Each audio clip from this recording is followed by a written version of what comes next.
other day I found this book called The Encyclopedia of Mother's Advice. It was written in 1905.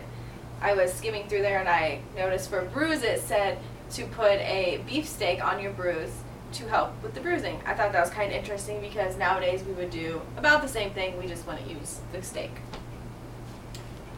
So I'm going to talk to you about basic first aid procedures you would do at home for minor bruises, cuts, and burns. So let's get started and let's discuss about bruises. You see someone fall down and they do not get an open area, no cuts, but you know a bruise will more than likely appear. Well, what happens in the body that causes the bruise to appear? Underneath the skin is small blood vessels called capillaries. What happens is when you hit the area on the body, the capillaries rupture and there's no cut for the blood to go, so the blood pools up, causing the bruise. The bruise has different stages. Your first stage when it happens is going to be red, and then 1 to 2 days later it's going to turn a purplish bluish color, and then 5 to 10 days later it's going to turn a yellow green color.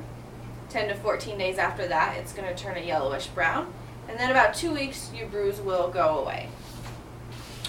Depending on the area that was hit and how hard, and any medications you were on such as aspirins, anticoagulations, anything like that, will affect the size of the bruise and the duration.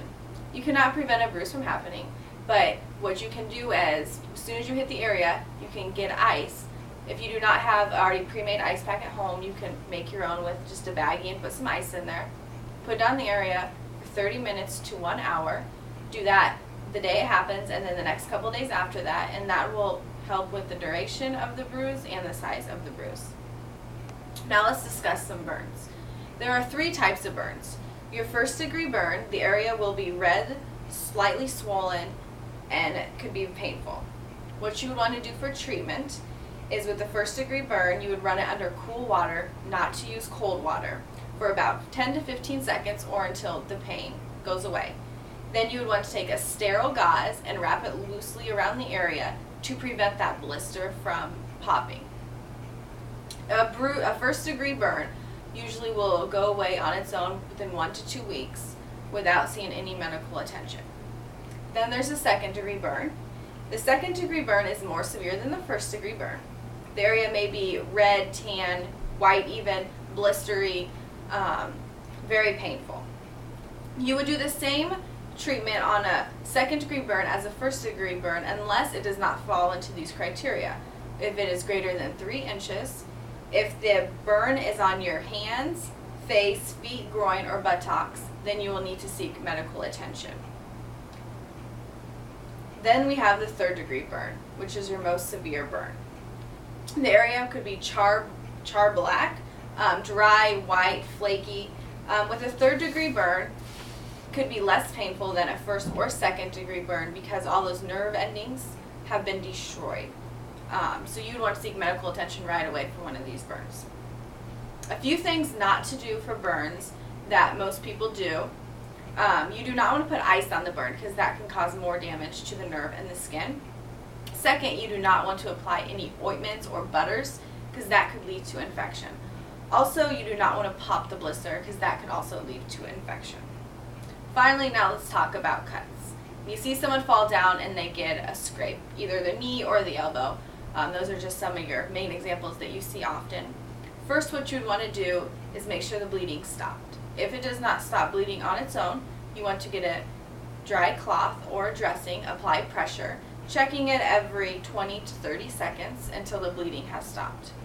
Once the bleeding has stopped, you want to clean around the wound and wash it out with clean water, really good. And then if there's any debris in there, such as like a rock that did not come out with rinsing it, then you want to use some tweezers to get that out. If you're unable to get the debris out of the wound, you will need to seek medical attention. Once the debris is out, you would want to put a thin layer of Neosporin or Polysporin or generic brand of that over the wound to prevent infection. Then cover it with a bandage. Depending on the size of the wound, depends on what size of bandage you will use. You want to change that bandage daily or when it becomes wet or soiled. Once the wound gets a dressing, once the wound gets a scab over it, you can take that dressing off and let the air finish to heal it. You would want to watch for signs and symptoms of infection. Those would include increased pain, redness, swelling, or warmth to the area. In the event you would notice any of these, you need to call your doctor right away. Now that I have explained some basic procedures of what you would do with common bruises, cuts, and burns you would do at home, next time you see someone in the situation or you get in a situation yourself, you will know what to do and how to do it correctly.